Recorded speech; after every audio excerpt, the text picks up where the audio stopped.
Evening and welcome to Building One Waterfront, a series of conversations hosted by the trustees as part of our ongoing One Waterfront initiative. My name is Jocelyn Forbush. I'm the Executive Vice President of the trustees, and we're delighted to have you with us here this evening. Tonight's topic is green solutions for a waterfront city. And we're excited to be joined by an international panel of experts on an issue that resonates with cities and coastlines around the globe. This program will be simultaneously interpreted into Spanish. And if you'd like to make use of this service, you will see an interpretation globe on the right bottom of your panels. Please press on the globe and select your language channel from the drop-down menu, either English or Spanish. If you're using your smartphones, please select More and follow the same steps. The Trustees is the nation's first and the Commonwealth's largest conservation and preservation nonprofit. Founded in the city of Boston by pioneering landscape architect and open space visionary Charles Eliot in 1891, our mission is to preserve and protect distinctive and dynamic places of exceptional scenic, historic, and ecological value for public use and enjoyment. From parks and gardens to farms and beaches, historic homesteads, campgrounds, inns, and recreational sites. The trustees own and protect 120 miles of shoreline, more than any other private landowner in the state. We have long been involved in protecting vulnerable coastal areas along the Massachusetts coast and have increasingly engaged in addressing the potential impacts of sea level rise and intensifying storms on our coast. Looking to protect our coastal places for the access and enjoyment of all, and to plan and adapt as our coastal landscape change at an increasing pace. Here in Boston, our waterfront is facing significant challenges in both the near and long term from rising sea levels. The trustees' response to this challenge has been to establish the One Waterfront Initiative, which sets out to create iconic destination open space in the heart of Boston's harbor that is designed to be accessible and welcoming to everyone, and that is purposefully shaped to defend some of Boston's most vulnerable places. We see open space and green infrastructure as one of the strategies that Boston can employ to great advantage to secure its shoreline while also creating the remarkable community benefits that open space and access to the outdoors can provide. With the recent announcement from Massport of the designation of the trustees as the developer of a new waterfront park at Pierce Park 3 in East Boston, we are advancing into the community design phase and are excited for our concepts and aspirations around resiliency to come to life in the upcoming public design process. And thus, we are excited to learn from our exceptional panel this evening to explore resilient design work that is being done to protect waterfronts elsewhere and to learn from successes and challenges of other projects as together we imagine what is possible here in Boston. We know that this work is constantly evolving, and we are thrilled to hear from such a creative and knowledgeable panel tonight. As we get underway, I want to share my thanks and gratitude for our event sponsors this evening, TD Bank and the TD Ready Commitment. We are grateful for their ongoing support of One Waterfront and are delighted to have representatives of TD Bank joining us in the audience this evening for this important discussion. Tonight's Building One Waterfront Forum is being moderated by Gretchen Rabinkin. Gretchen is the Executive Director of the Boston Society of Landscape Architects, BSLA, which serves to connect, convene, and celebrate landscape architecture professionals and promote the creation of extraordinary environments from the Berkshires to Bar Harbor to Boston. A licensed architect and longtime educator, Gretchen has long worked at the intersection of individuals, organizations, and community groups to improve the public spaces of everyday experience. Prior to joining BSLA, Gretchen was Director of Civic Initiatives for the Boston Society of Architects, BSA, and the BSA Foundation, and she led the Community Design Resource Center program. At the BSA, Gretchen initiated and helped coordinate community resiliency preparedness activities with multiple neighborhood and academic partners. She led the BSA urban design workshops and served on the steering committee for the Boston Living with Water International Design Competition. Gretchen led the architecture program at Smith College from 2000 to 2006 and has taught extensively.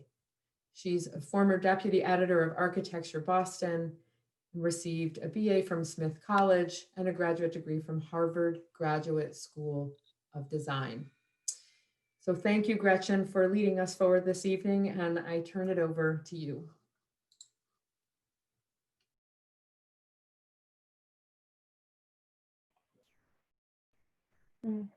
Thank you, Jocelyn, and hello.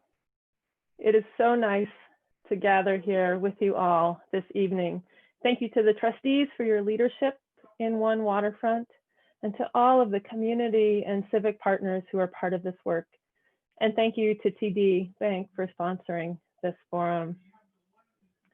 As Jocelyn said, my name is Gretchen. I'm the executive director of the BSLA, the Massachusetts and Maine chapter of the American Society of Landscape Architects. And our members include approximately 750 landscape architects at every stage of career, students to seasoned professionals. And together we strive to support the creation of resilient, equitable, and beautiful environments throughout the region and the world. So on behalf of BSLA as well, I'm especially delighted to welcome you here tonight and can't wait to learn with you about some of these extraordinary international examples, and then have a discussion together about how they might inspire and inform our work here.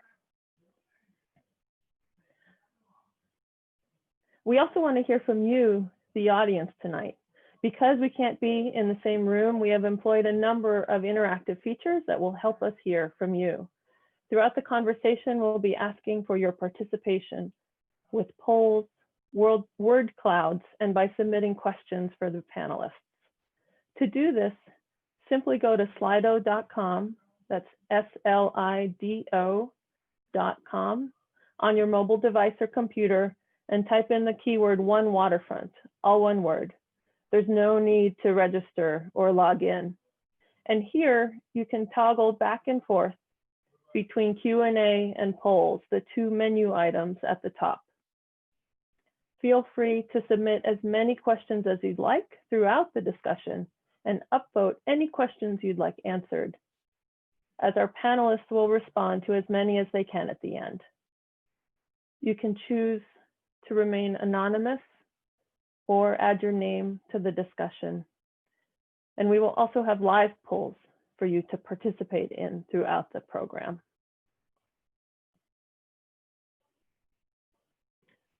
So, welcome to Boston. Boston is a city shaped by the sea, a natural port protected from the ocean by many harbor islands, and protected from the mainland by the rivers and wetlands of the Back Bay and the Dorchester Flats. We can see why colonial settlers were attracted to the Shawmut Peninsula. This was the native land of the Massachusetts people. And Boston has over 3 centuries of big public works at the water's edge. And because we were so protected, we've built very close to that water. We've extended wharves, cut down drumlins, and filled in mudflats and wetlands in an ongoing dance between land and sea. As many of you know, much of what we now call land, at least in Boston's downtown, which is that dotted red circle, was not land originally. And projected future maps of Boston look a lot like the colonial ones. Much of the land that was filled over the centuries will soon flood as sea levels rise. And as in many cities and towns, flooding will come from stormwater or rain events too, not only from the ocean. For Boston's first 339 years, the waterfront was a place of work, of transport, of commerce, and of industry. And by the mid-20th century, we also had the most polluted harbor in the United States.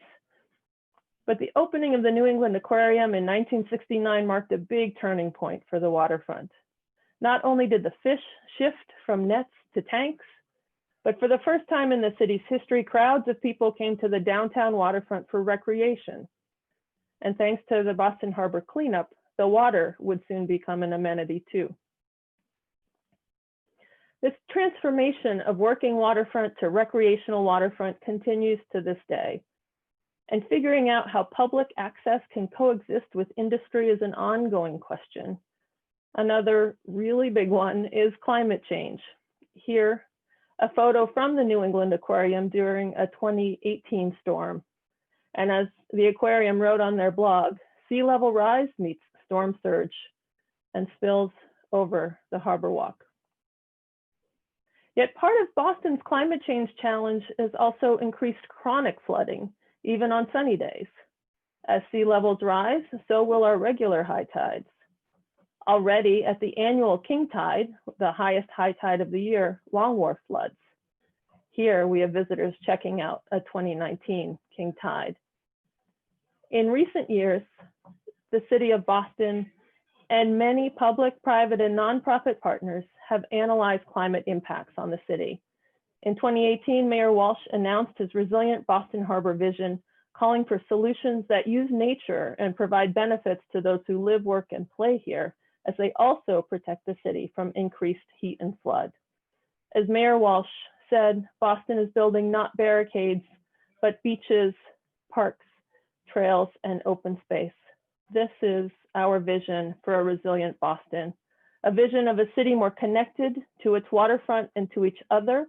It links to our emerald necklace and reflects the same values of public health, public access, and world-class design. A bit of history again.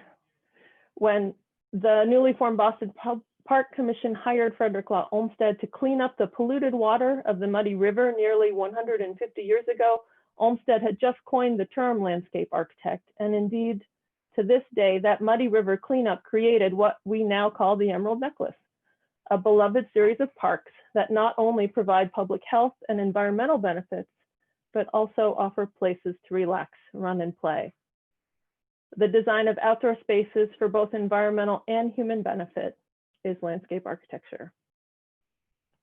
The Resilient Boston Harbor vision includes projects, some built, some still in the works, by dozens of different landscape architects, engineers, owners, and planners at many, many different sites with many different Boston neighborhoods and communities.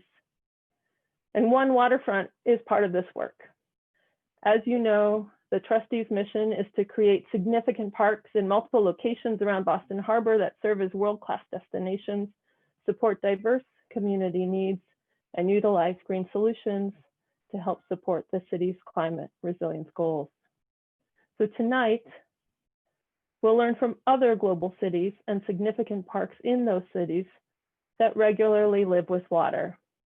Here at left, we have Boston's Long Wharf covered in water during a 2016 king tide, and at right, living with the Yangtze River is so deeply embedded in Wuhan's culture that people still frequent the riverfront even when flooded, enjoying intimate contact with the water. Michael will talk more about this Chinese waterfront in a few minutes. How many things can a park do? La Presti and Langone parks in Boston's North End are being renovated now, the first to use the city's new resilience codes. Features like benches and sitting walls will also serve to block storm surge. Dr. Ghosh is part of the engineering team designing this with Weston and Sampson. And in the photos at right, in this park in Bangkok, wetlands filter rainwater and create places for children to explore. And Koch will speak more about this. So tonight, anchored by the science of Boston, we learn from other landscapes around the world, landscapes that embrace flooding and improve the environment as they create places to explore, relax, and play. Welcome. And so we're going to start here with a poll, and yes, you should see a word cloud there. So if you could go to Slido and tell us, where are you joining from tonight? Please list your city, town, or if you're in Boston, your neighborhood.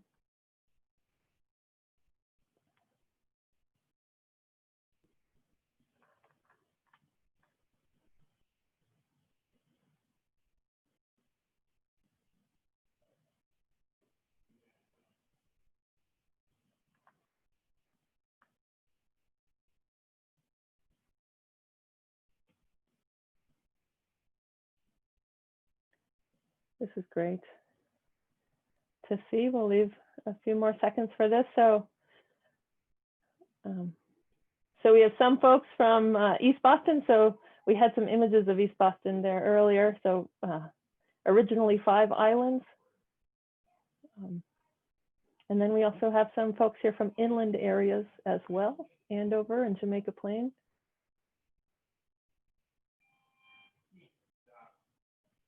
Welcome, Florida.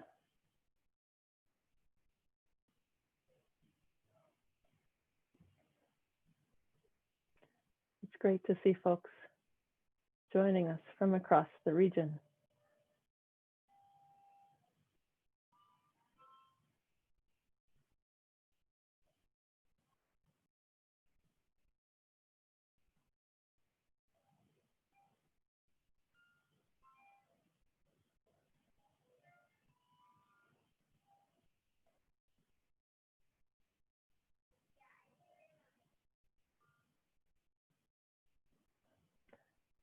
Okay.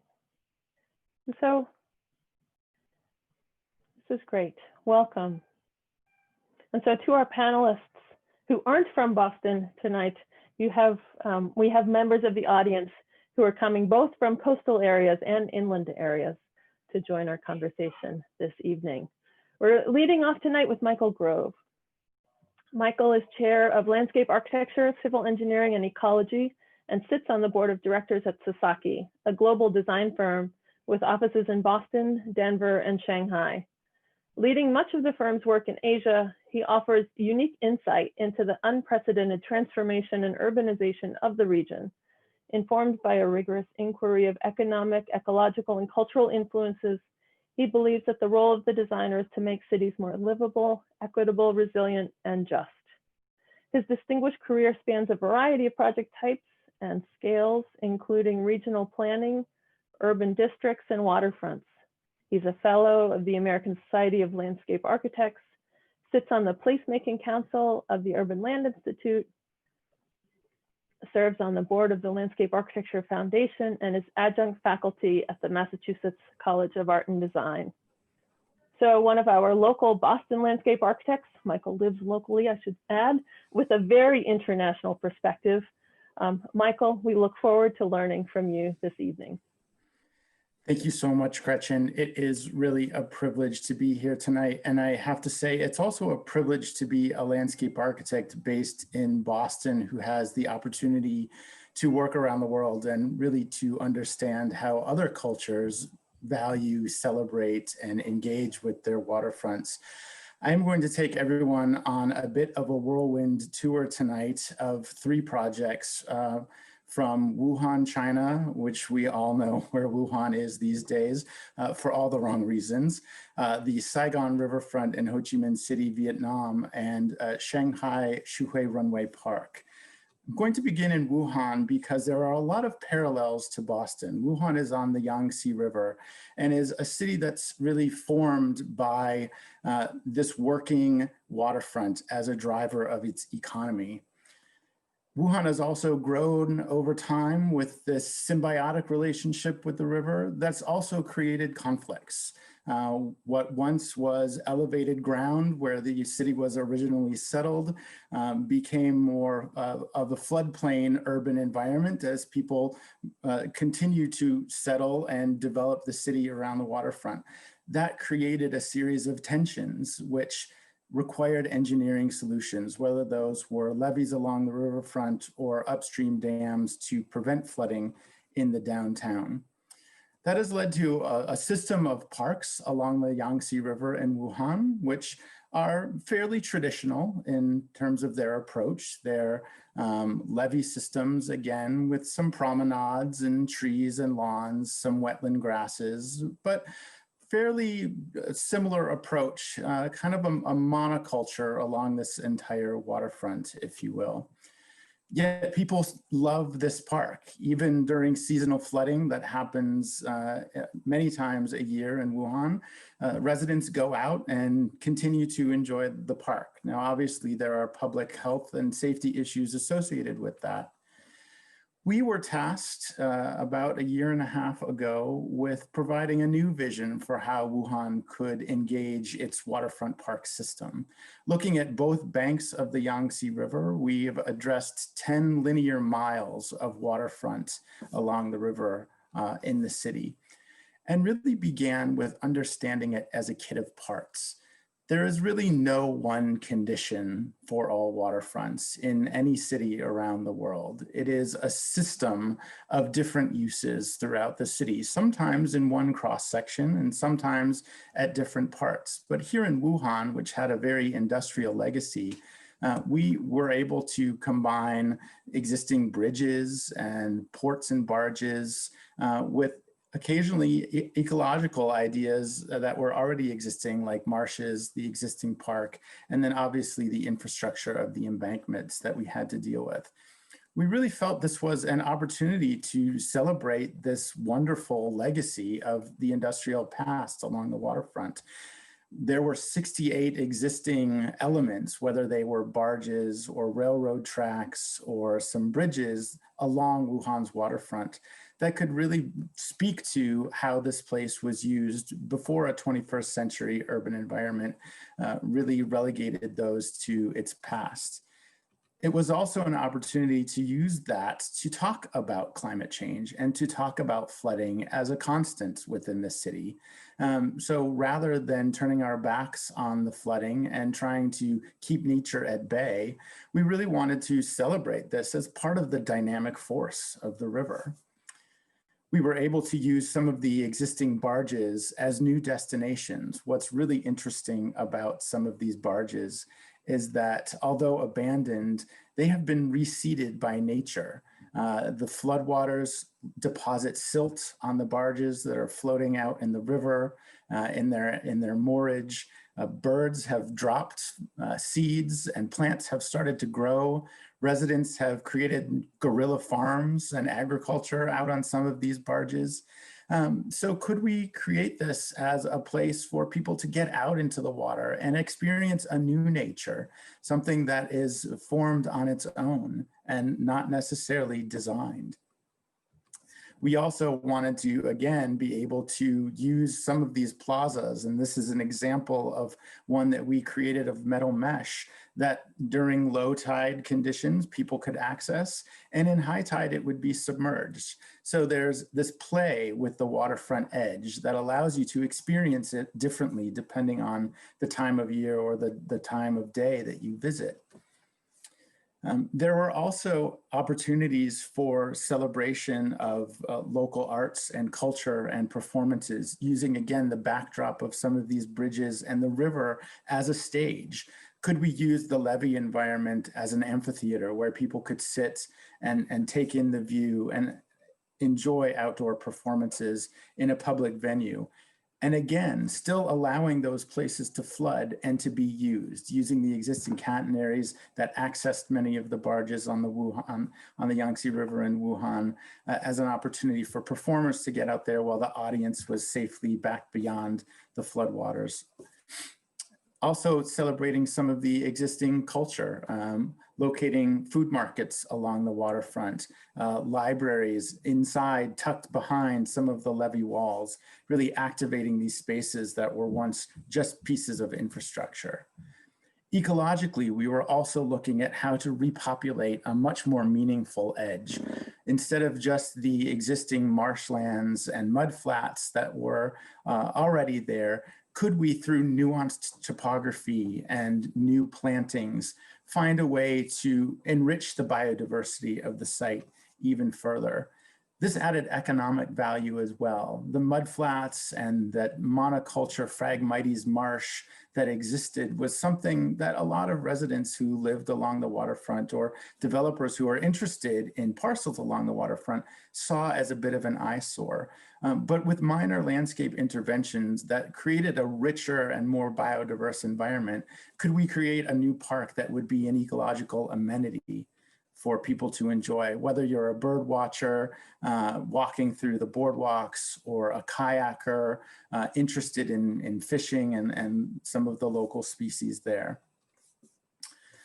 And finally, in Wuhan, we also, going against the grain in China, where there's not a history of public engagement, worked with the city to create a new webpage and engage over 65,000 people in the design process of the park. We invited them to supply photographs of their memories on the waterfront. We invited them to come and learn about the park's design. We had school children coming and sharing their ideas for how they would use the park, and was really a wonderful way of engaging people who aren't typically used to an outreach process.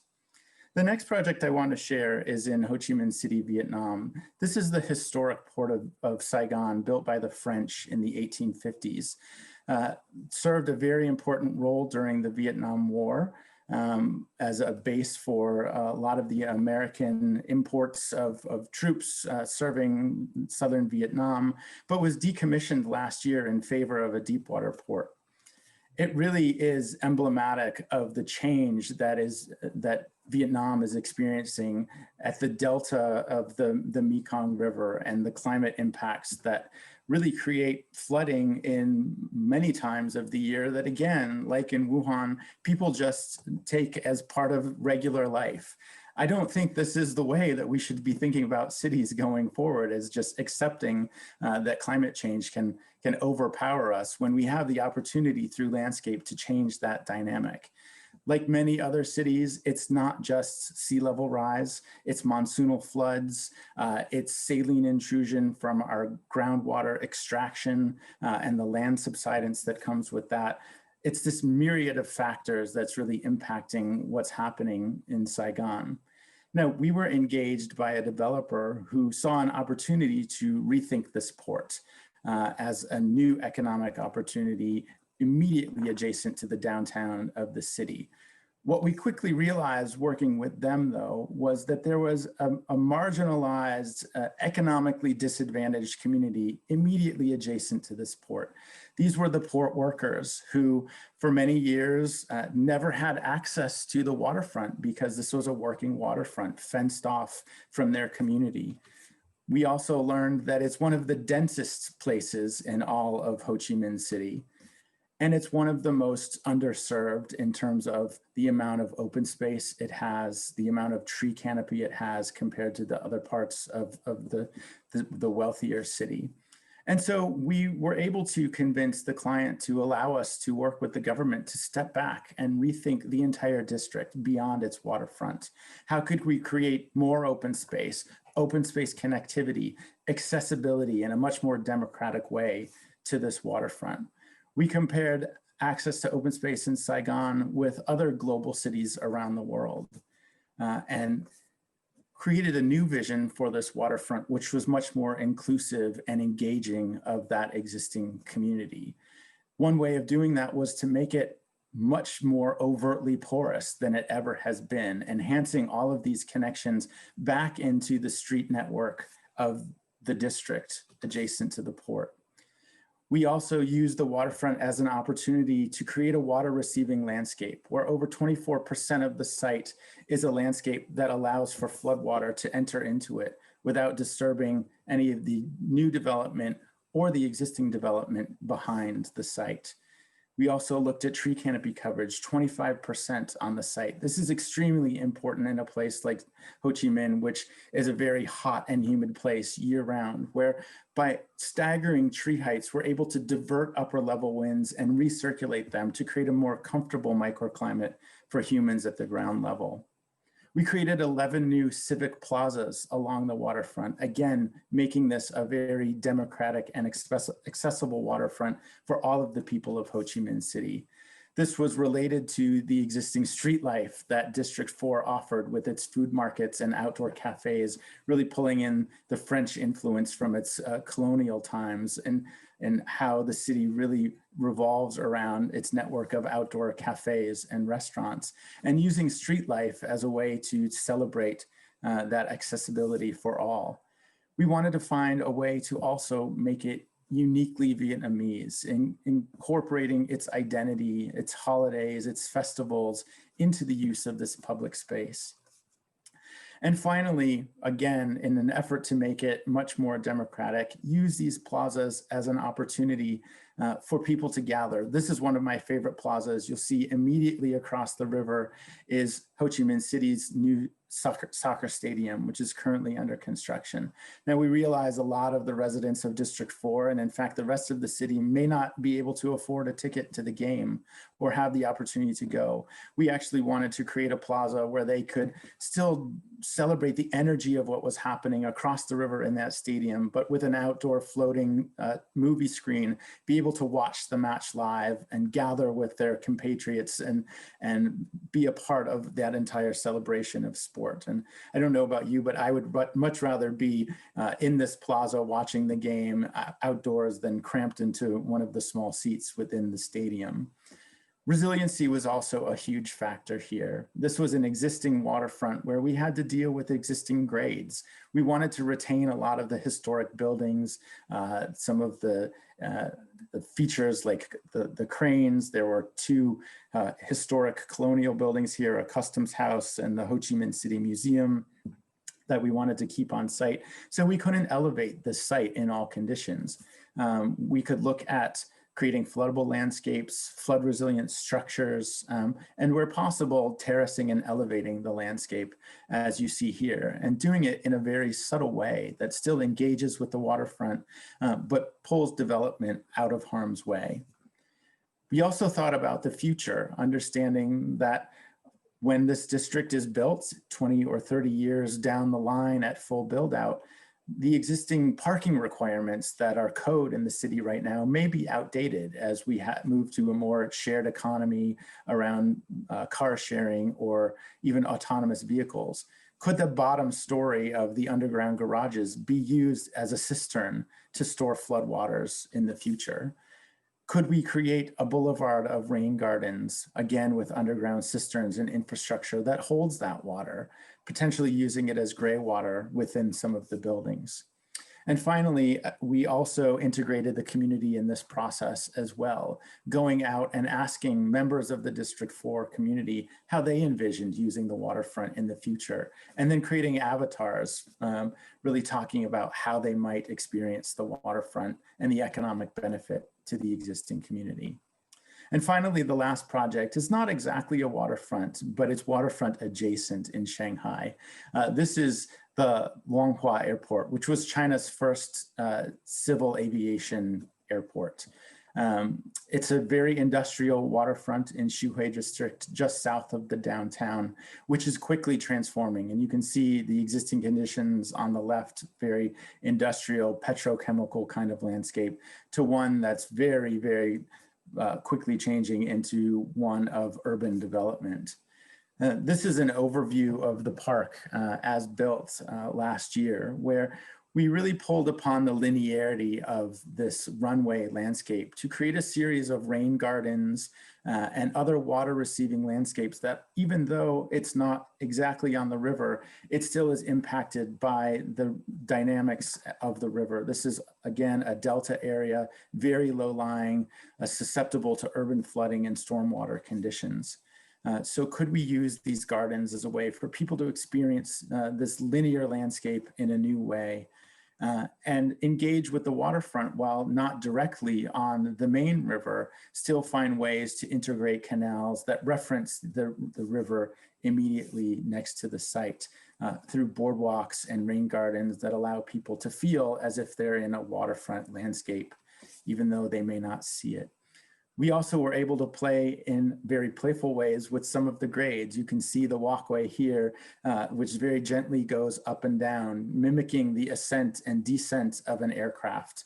So that if you're a child running around the boardwalk here, you can imagine that you're a plane taking off or landing, referencing that historic past of the site.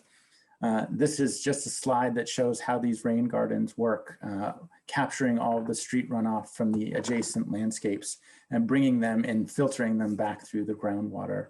And again, using those wetlands and constructed wetlands as forebays where we could use plant species to actually take out some of the pollutants from that water before filtering back into our wetland and then into the Huangpu and Yangtze rivers.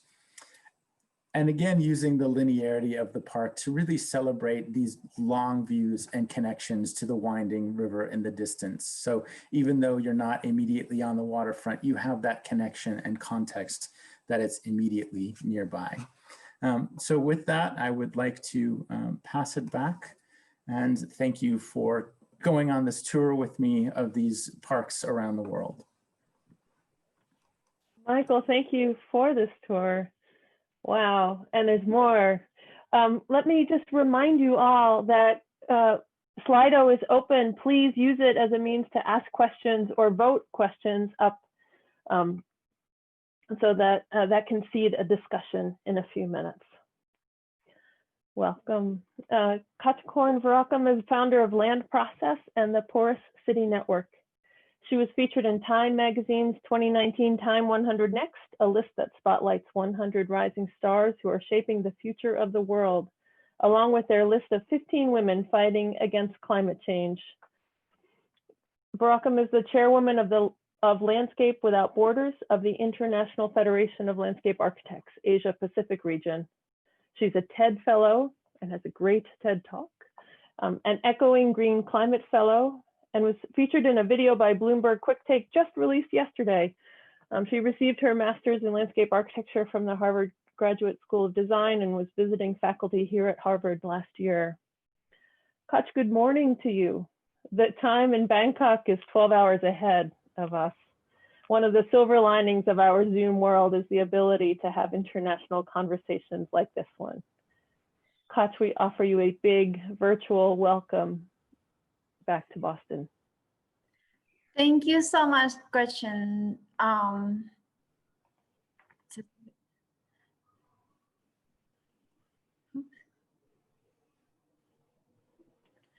Thank you. Hi, everyone from Bangkok. Thank you so much, Gretchen, for having me from far. Yeah, so thanks for the introduction. So I'm actually gonna jump right into my slide. And yes, as Gretchen mentioned, please feel free to having any questions. So yes, as we all know that Boston probably not the only city, but it's actually many capital city around the world are actually facing problem with water, and definitely my hometown Bangkok. So this is how flat we are as a delta city, and this is how paved that we are as capital on the muddy river delta. And this is if you can see the background, like our Bangkok is not so far from the sea level, and you can see that there's no protection because we ruins all the mangroves. So we are actually confronting so many of the water issues. And this is how it's like in a flat city like Bangkok, and I'm sure with Saigon that Michael mentions, Shanghai, some part of Shanghai, some part of Tokyo. We all have this kind of problem. So it's become, flooding is not a new thing. And we used to live with it, but with a very heavy development, I think we have to rethink how we're gonna stay with the water once again. And this is not only us in the city. I think we have more friends than just our friends, like human friends. So, and I think what is more dangerous than flooding is drought. I think it's actually come at like a cycle, extremely wet and extremely dry. So this is what we are confronting. And we as urbanists, people who live in the city probably don't really feel that, oh, there's no water, because when we turn on the pipe, it's actually there. But there are so many people out from the capital, like farmers, all these agriculture people, like very poor farmers actually sacrifice this for us, not to having enough water to grow the rice and many other food for us. And I'm sure this is not like the waterfront things, but with many other like PM 2.5, air pollution, and all like trash that we import from developing world, which is so bad. And I just feel that we dumped it in our sea, and we are actually sharing the same ocean. So the ocean waste, and with the COVID, it's actually stir things up really quickly.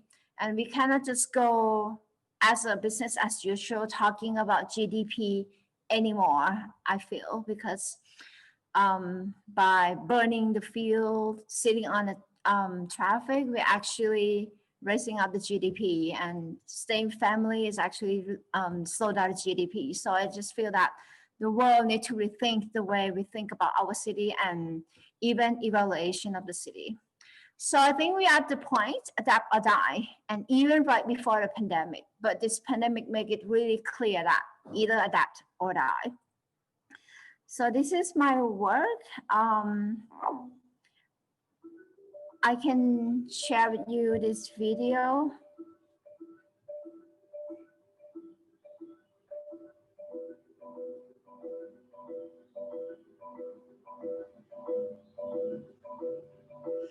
So we are actually a big city, 15 to almost 20 million. Of course, with no tourists, it's a little less. During the high tide, for example, the sea level is already higher than Bangkok.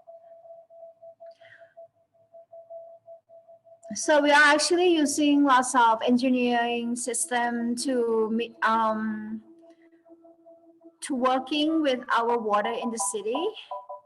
If we left it, it's actually gonna flood more and more. Bangkok has situated on the soft clay, and there are layers of clay and sand. We don't have any rock layer. So when you talk about waterfront, I just feel that we have a very different Some area, character. Some area has been sunk for 1 meter already.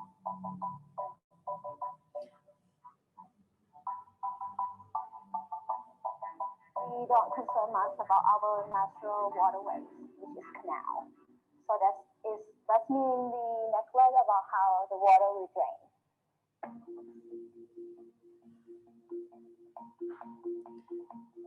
You can see lots of trash and it's so dirty. We use canal as a sewage, not sewage system. I mean like serious sewage system, because all the water here in this city is still combined system.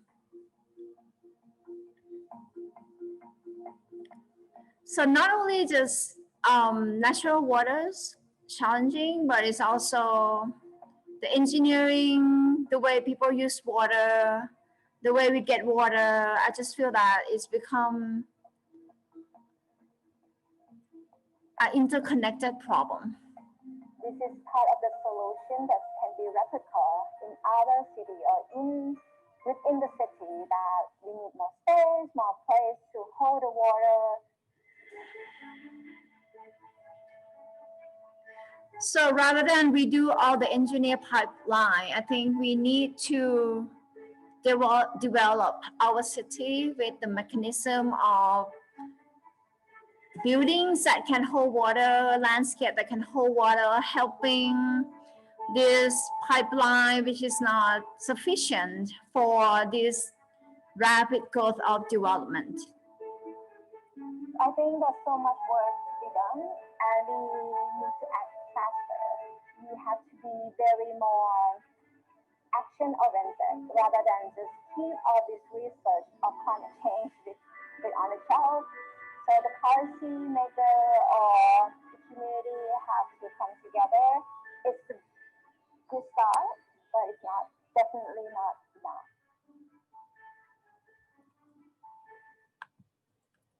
Yeah, so you actually see the big picture of the problem of the water and not and adding up with the climate impact. So this is the part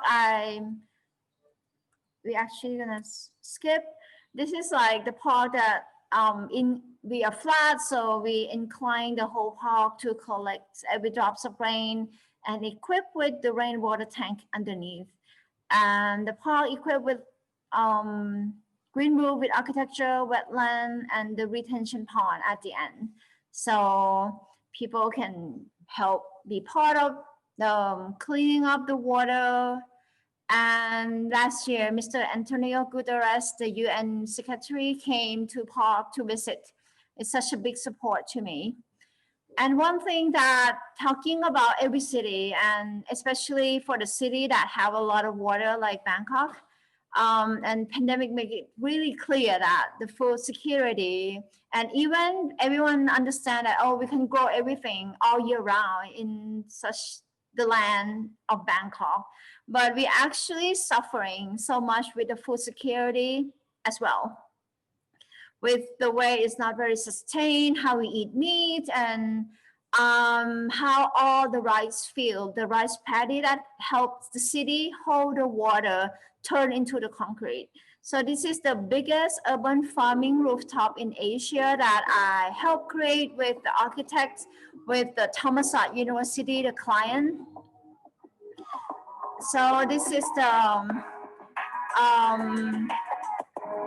big building that many of the city development, such the waste space on the rooftop, hasn't been well thought of, and we turned it into the food, the place for food, and it's actually can slow down runoff, holding the rainwater, and keep it circulate through the solar panel to have this agriculture on the waste space of the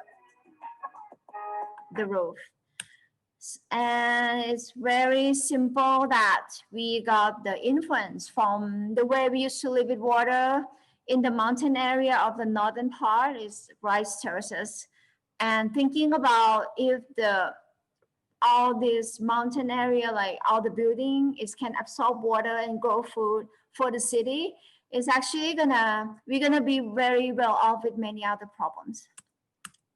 Yeah, so this is how it slowed down the runoff, and this is how people can hang out as public space as well. This is a new generation of farmers. They don't have any farm right now in the city. They can just go up into the buildings and actually grow their own food and learn about how we're not gonna eat the food from the pesticides because we export so much from the US, which is so bad for all the cancer and other things that happen in our population. And this thing is actually got award from the architecture award as the year best project. And I just feel really happy that by collaboration with architecture, landscape make the building more relevant to the climate impact. And I think this is the reuse from the existing infrastructure like High Line in New York. We actually have tons of those infrastructure all around the city and many cities around the world. We're working with BMA, with urban design teams and with the mayor of Bangkok to actually reuse this amputated bridge to become a first part across the river in any capital in the world. And it's actually done and open right after the COVID lockdown in Bangkok. So people really like feeling the water, the river. We are the city of the water, but it's just so hard for us to have those kind of project of waterfront because everything is so occupied and is privatized by the landlord. And the other thing that I want to point out is the hospital space, which is this is normal right before COVID, and it's actually right now that people need service, not even just for this pandemic, but how can we reuse the unused space in the hospital like helipad and many other things. And I'm actually sorry, have to go quickly. The vulnerable community along those canal and the floodplain inland and the coastal area that I'm working with in Thailand. And we need to help them because millions of people will be displaced through all this flood impact. And how can we encourage the new generation to be part of this solution? Not just the same old education that we get like 10 years ago, because the world is changing fast. This is one of the projects that we did with the inland informal settlement that the government wants to build something in this floodplain, and this is how it's flood normally. With the red line, it's become like a dam. The water is coming at the same amount of quantity. So even you build dam, it's only protect one area, but it's gonna flood more people downstream, and it's actually gonna flood yourself because the water is coming from every direction. So dam is not a solution, but the government probably don't think much. They only apply all this dam all the country, which is actually destroying the ecological and actually create more problem. So we went there and actually showed them, this is how the dam look like. This is like 450 million baht you're gonna get, but it's actually, this is what really you're gonna get. So people are like, oh, this is not just the money, but it's actually another problem with the water. And we don't want to, this is from the Indonesia picture. We don't wanna, we're actually heading in the same direction in other Southeast Asia city that we use a great infrastructure. And this is what it looks like. It's actually cutting us the relationship with the water and create like both side flood. And we as a landscape architect can introduce solution. And this year I'm actually get award from the UN Global Climate Action Award winner for the Women for Result to actually help promote the natural-based solution for the urban adaptabilities. And I want to end this cartoon that I really like from McCrae, the cartoonist from the US, that we are fighting with like cobble mass, washing hands. We actually kind of see the bigger picture that we are actually adapt or die. So that's all for me right now. Thank you. Back to Gretchen. Thank you, Koch. It is inspiring and sobering all at once.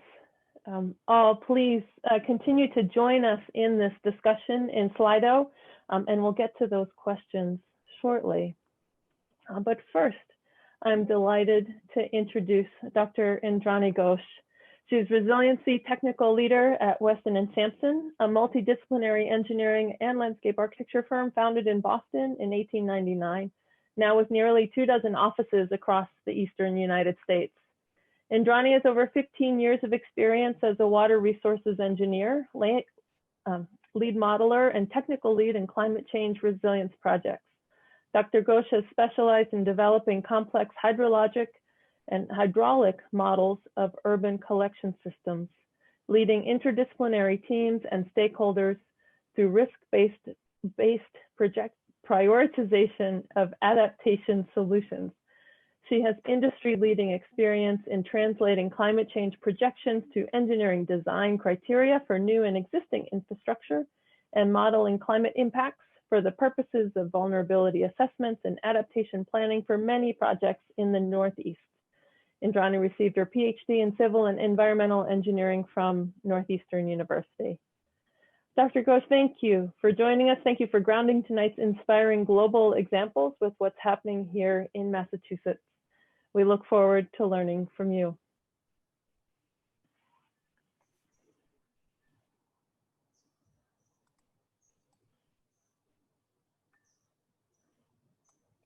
Thank you, Gretchen.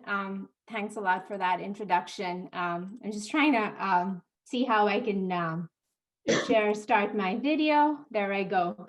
Thanks a lot. I'm delighted to be here today after those two extremely inspiring presentations. I'm humbled and humbled by the company that I'm in, and very happy to share some of the work that we've been doing in this area locally in our state of Massachusetts, as well as in our city of Boston, who has been setting, the city of Boston has been setting some examples, certainly in the field of resiliency, and especially with what can be done with waterfront parks.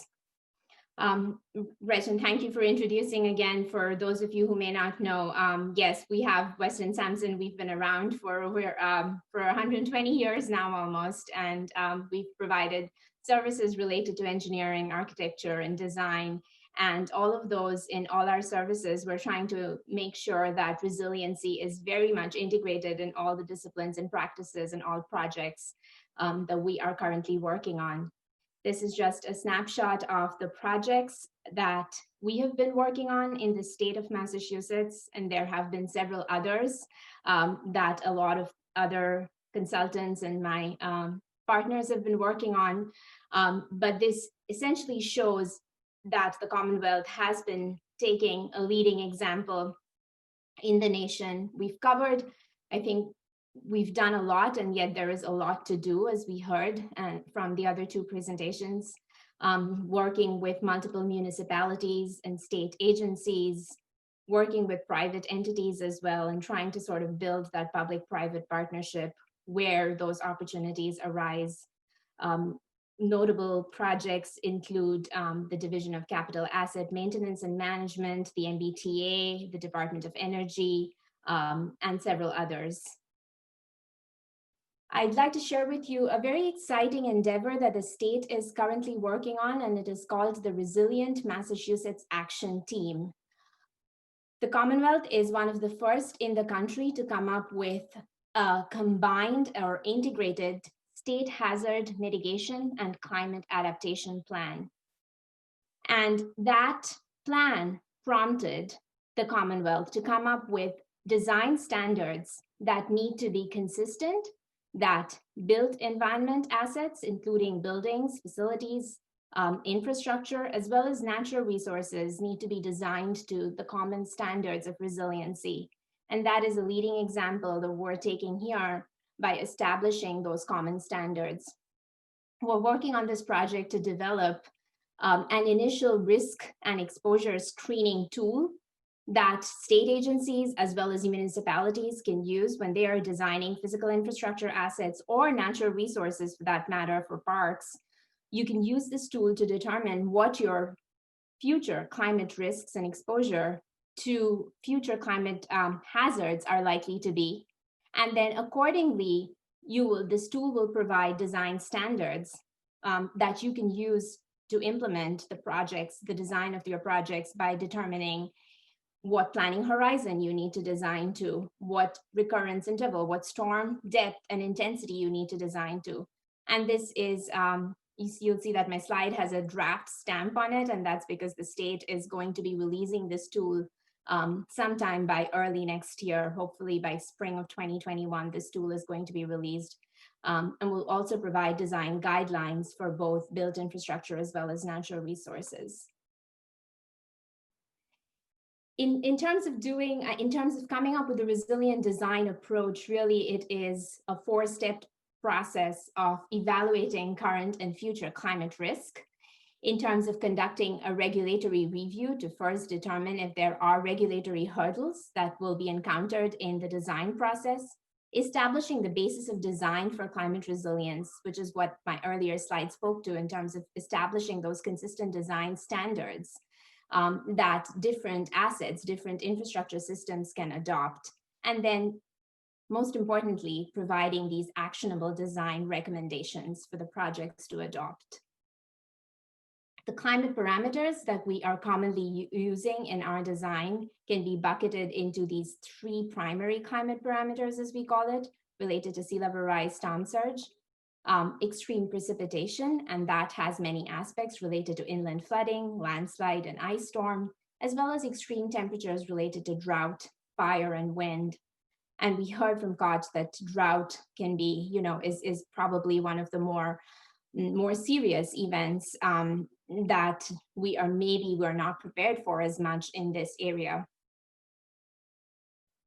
In terms of coming up with which planning horizon do you need to design to, that is a critical question that we face when we start working on these resilient design projects. Do we choose the 2050 climate condition? Do we choose 2070? Do we choose 2100? Oftentimes that choice is based on what is the useful life of the asset, or when is it likely the programming of the park, when is that likely going to change? That probably happens every 30 years or so. And so do you use 2050, considering the park is being designed now as your appropriate planning horizon, as an example. There is a lot of data that is at our disposal now, with a lot of the great work that has happened in the city of Boston, as well as in Massachusetts and in other parts of the country related to climate change projections. And these data and projections are getting updated as we speak. The 5th National Climate Assessment is being worked on. We're currently relying on data on the 4th National Climate Assessment. And then all the cities and towns have also used more local site-specific data to come up with their design standards. So for example, in Boston, the sea level rise is expected to be about 3.1 feet by 2070, with upwards of it being over 10 feet by 2100. In terms of extreme precipitation, that is also likely going to be intensifying. Today's 100-year storm is going to be the 25-year storm of 2070s, and today's 25-year storm is likely to be the 10-year storm by 2070s. We've developed the resilient design guidelines. The city has developed the resilient design guidelines as part of projects that need to be implemented in the public right-of-way, as well as establishing what the design standards and guidelines will be for berms or for flood barrier projects in and around the city, by considering what the design criteria for implementation is, considering what the operations and maintenance considerations need to be for designing these flood resilience interventions, what are the cost estimates, and then finally focusing on the technical considerations for implementation of these flood barriers or interventions. In the Langona-Popolo Park project that Gretchen mentioned earlier, we are considering, it's a truly interdisciplinary project in which we are considering resiliency service that is very integrated with geotechnical, structural, environmental, civil engineering, landscape, and permitting, sort of all of those coming together to build this resilient waterfront park. These are just some pictures of what flooding looked like in this area to the right and to the left of what it could look like with the park being built. The park is currently under construction. This shows the flooding impacts at the location of the park if we did no action. And this sort of shows the designed improvements of this harbor walk, the elevated boardwalk, as well as that being designed to the 2070 considerations. This shows the pictures, the current construction pictures of Langona-Popolo Park. If you're out there, you'll be able to see this being in construction is in full speed. Another important project that the city is working on is the Moakley Park, and we're working with STOS urbanism on this project in designing this resilient waterfront park in South Boston. That is also it is one of the areas of flood pathways to the Boston area, to the Metro Boston area as a whole. And how can we design flood management strategies such as this berm that doesn't block the waterfront, but in ways that we can live with the waterfront and be integrated as part of the design of this area.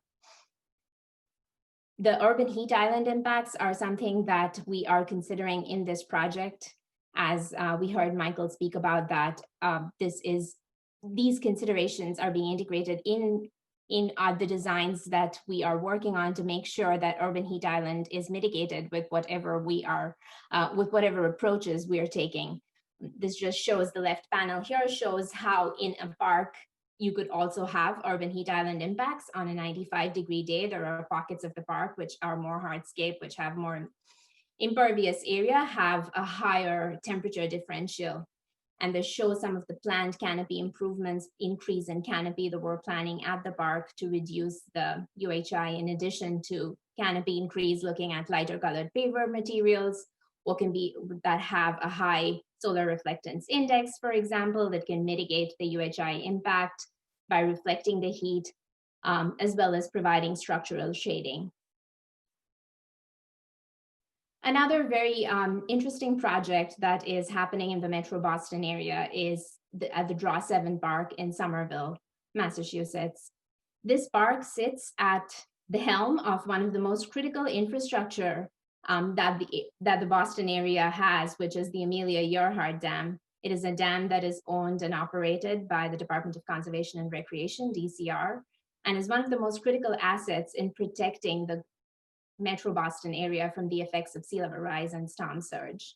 We have seen from extensive modeling efforts that have happened, that we have conducted, that this dam is likely to be, the Amelia Earhart Dam is likely to be flanked and overtopped by sometime around mid-century, which would expose large areas of the city of Boston and other surrounding communities to flooding from sea level rise and storm surge. So the design of the park is actually integrating elements of what can be done to not only serve as a flood barrier or a berm by raising the elevations of the park, but also how the park, together with raising the top of the dam, can function sort of as a cohesive, resilient infrastructure system that provides regional resiliency to this area.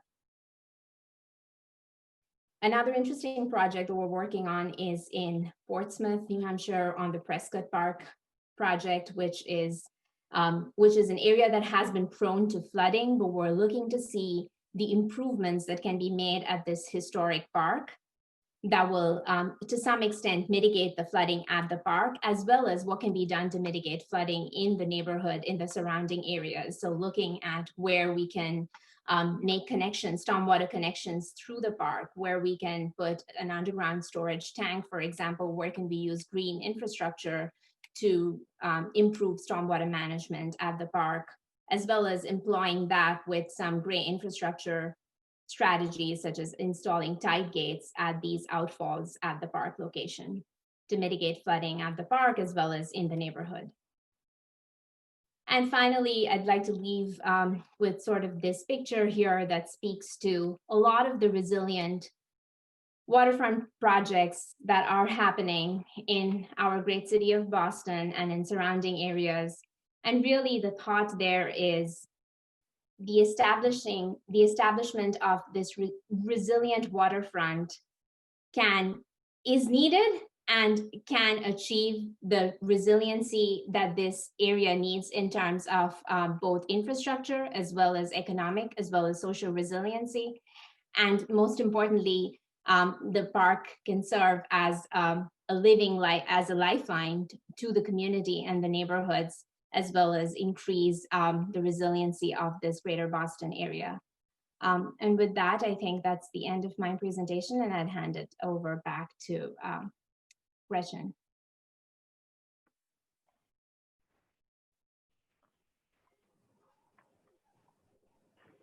Great. Thank you, Indrani. And so Amy's putting up on the screen, yeah, again, Slido. And again, please continue to ask questions and vote up questions there. We're going to turn to that just in a moment. But first, this word cloud. And that is, what do you think of when you hear resilient design?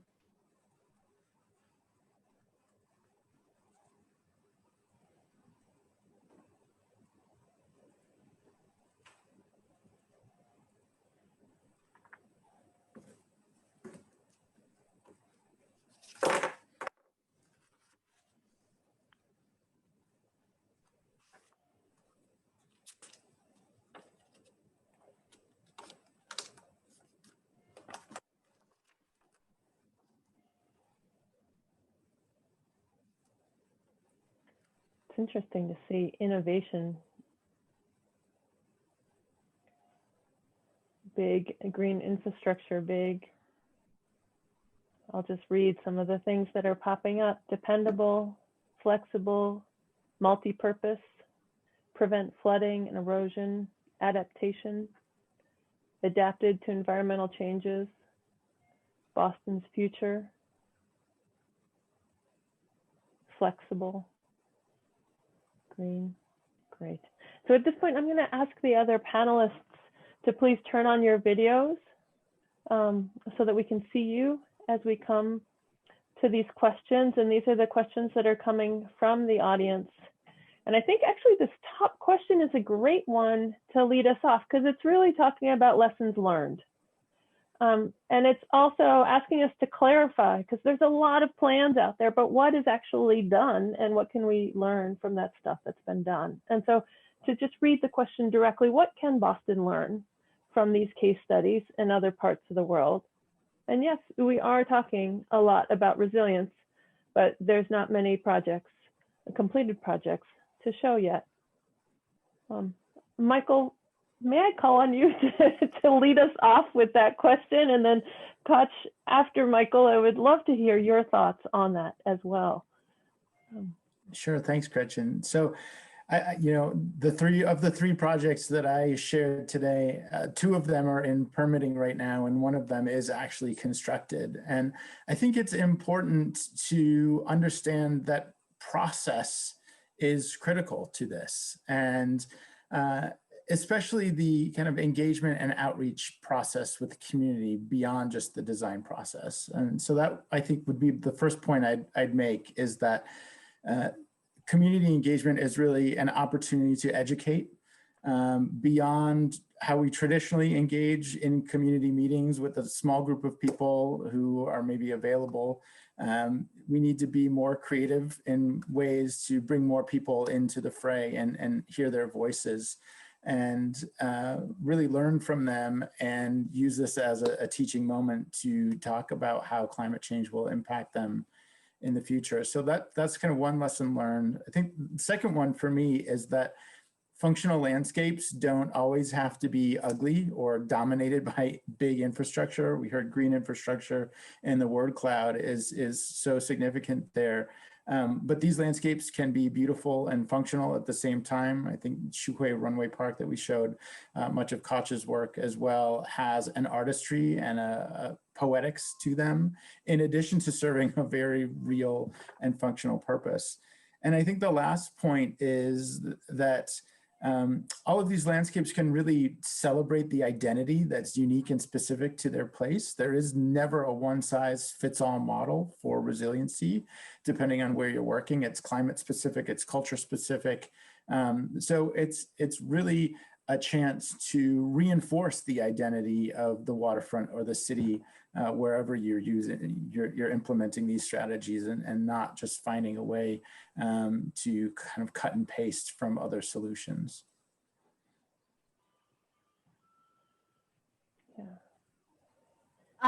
So my take on the answer of the engagement of the waterfront, I think it's very necessary, because we're not just talking about the area of waterfront. We are talking about the water resource that's gonna come through the city. and who gonna benefit for it, who gonna be less benefit for it, and who gonna get the impact when all this development have happened. So community is so important, and it's not just one community, but those along the upstream, downstream, and then along the river. So it's very interconnected, and we need to talk through for them to understand. And especially in such area that is not like well developed, well educated, and a lot of corruption. I just feel that all this great infrastructure is such, it's not bad. I didn't like totally against, but it's just a very typical solution that is easily applied for the top down. And I just feel that having the community engagement will kind of balance up the solution from the bottom up and really make those who not are in this profession understand visually and in the way that when the change of nature happen, how would this thing happen into their lifestyle? So I just feel that it's so impact that community engagement is the must. And so let's talk a little bit more about that community engagement for a moment. As the questions get voted up and down, the community engagement question is now at the top. And as you're doing community engagement for a waterfront park, do you often find there's a desire to access the water directly, whether that's tidal pools or boating, you know, or however? I can just add on this. As us, like in a tropical area or in this Southeast Asia, water is just next to our life. So it's not about only recreation. It's actually source of food. It's bring the fertilization. It's help us become like a farmer growing food. So it's actually not just we touch them, but it's actually part of life. So definitely we need to engage with the water more than just the object. Yes. And Michael, I see you have you unmuted yourself. So, well, I think that in any waterfront, it's a human desire to want to be close to and touch the water. And understanding when that poses a health and safety risk versus when it's an opportunity is a kind of critical balance there. And in Wuhan, we were dealing with blood flukes and other kind of waterborne health issues. And so how could we allow for access in some places and limit it in others? And that's kind of a nuance of the design process where you can find ways to allow people to directly access in certain places, and then through topography or plantings or other ways, really restrict it and limit it in others that are less safe. So it should always be a design consideration, because that will be the natural human desire, is to get as close to the water as possible. and yeah, and Johnny, what are you finding here doing community engagement more locally? As well as someone working on this here, what do you think we can learn from these international examples? Yeah, thanks a lot, Gretchen, for the question. I think community engagement is becoming increasingly important in all the projects that we're working on, whether it's resilient waterfront projects, whether it's a hard infrastructure improvements project, or any inland green infrastructure project for that matter. You know, I think the importance of bringing community feedback along, making this a process that's informed, a design that's engaged and informed by community input is becoming increasingly important, and in what we're seeing in projects that are being implemented and designed today. And I think, you know, that's something that we're hearing at all our community meetings, is that we want to have access to water. You know, it's really that living with water that came about in the city. I mean, it was coined for a reason. And I think, you know, that's coming across in all our projects, that the community wants to be closer to the water body, not being separated from it. And how can we how can we make our design amenable to that? In terms of what we can do for lessons learned, I think the example of the urban farming project in that heart of Bangkok, Koch, the one that you showed, I think, that's an excellent example that relates to food security issues that we're facing here. Even here in a developed country, we're facing issues that came about during COVID. I was amazed to see that level of urban farming and how you were able to translate your terraced farming concept, which we're familiar with, but that in that urban landscape, I was fascinated by that. That's just one example, but I was intrigued to see, how deep and how far your community engagement processes. And I think there is a lot more to learn here from those examples. And Johnny, that's actually a great lead into the next question about the rooftop farm. Koch, how many people does it serve and who manages it? It's a university, so it's perfectly like having the cycle of the semester and having the staff that it's not like professor, but those who like working like facility staff who actually can work as part-time job at the end of the day, and also engaging students as student clubs and all the food going to the canteen. So all these people, all the students got the income through like 60% of the benefit, and the 40 would go to the maintenance. So it's actually create a circular economies to the university, and all the food waste from the canteen go back as a fertilizer to this farm. So actually just adding one mechanism of the landscape intervention is actually creating the new behavior of the community. Thank you. There's a question here about government and its role, acknowledging that it's very different in many Asian countries than it is in the United States. In other countries, how is the government involved? And is the demand for these parks being driven by government stepping in to address these larger issues, or is there energy from the community that's pushing for these green interventions? Would be mine. Sure. I just feel that there's so much problem to be fixed. Even the government don't even recognize about the green infrastructure or the landscape architect profession from the beginning.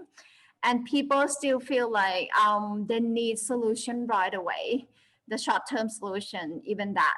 So with these two, it's actually create a system that destroyed many watersheds in the country. And I just feel that the government need to be educated as well about, and in Thailand, we have this typical dams that they love to apply, or typical building that all the government sector, the school and many things have to apply because they want to reduce the corruption process, but it's actually create another system of corrupting in all this infrastructure. So I just feel that the government need to be more transparent in the solution that they apply.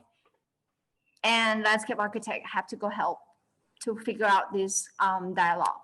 But we need more of us. Yeah, I think quickly, China is certainly one end of the spectrum, in that the government owns all the land and makes kind of authoritarian decisions about how it is used.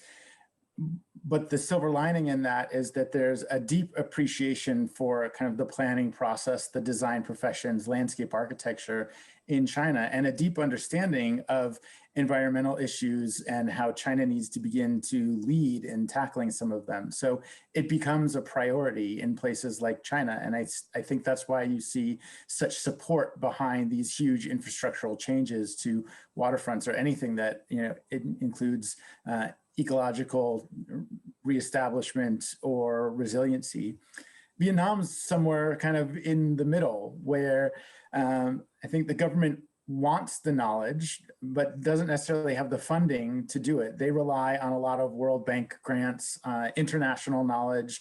We see a lot of kind of Swiss development, other NGOs getting involved in providing them studies and information, and then turning to the private sector to figure out how to implement that. So the Saigon Riverfront, which we showed, was really a bit of a public-private partnership where a private client is being kind of granted the land, but they are expected to implement a lot of the recommendations that came out from a lot of the World Bank and Asian Development Bank funded studies for the district and the site.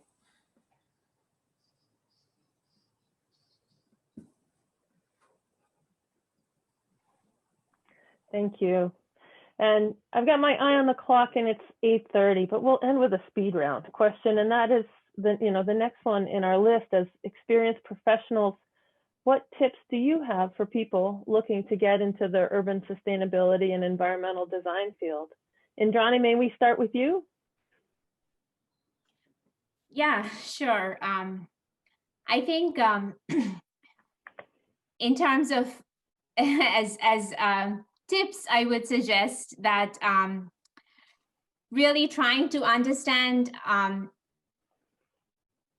how best we can build that bridge between applying the right science, applying the best available data that we have to our disposal, to creating this innovative design. We saw the innovation word come up a lot in the word cloud, and it's really the connection of being able to translate complex scientific findings related to future climate impacts into our design, being able to integrate our design such that it can be easily implementable, constructible, as well as how we can incorporate different aspects of climate resilience in the design, be it coastal, be it inland, be it extreme heat.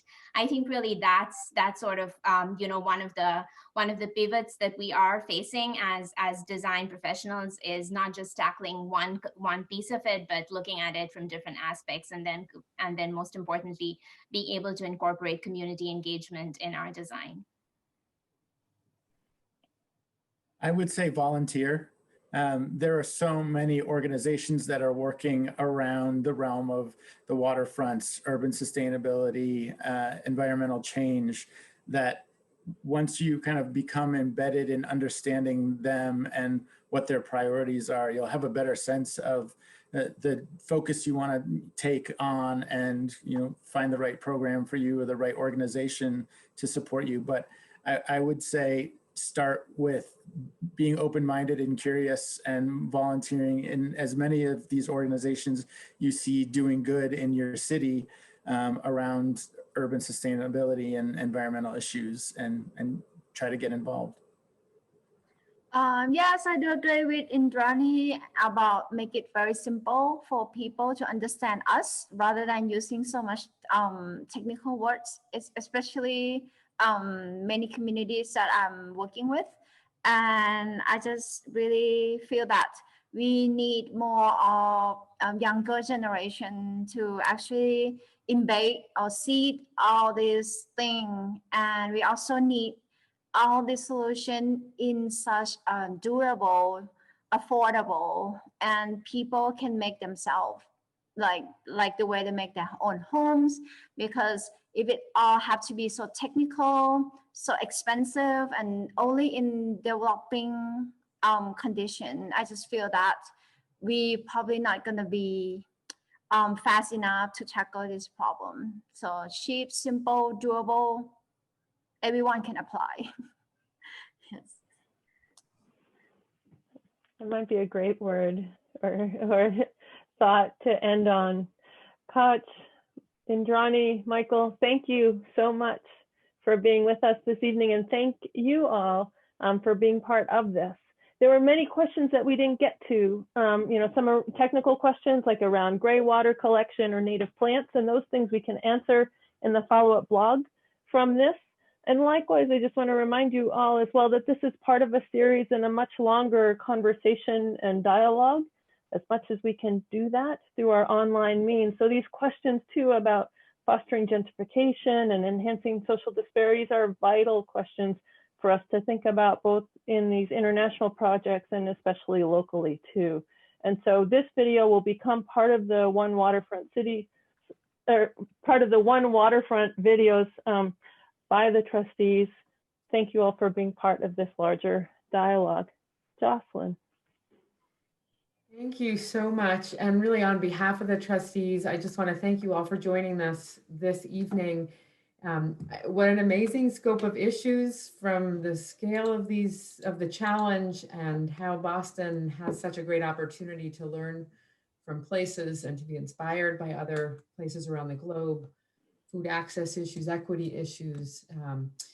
Just an exciting and really inspiring conversation tonight. So I want to thank you all. Koch and Michael and Indrani. I also want to thank you, Gretchen, for facilitating and moderating such a good conversation. And of course to TD Bank and the TD Ready commitment for supporting the event this evening.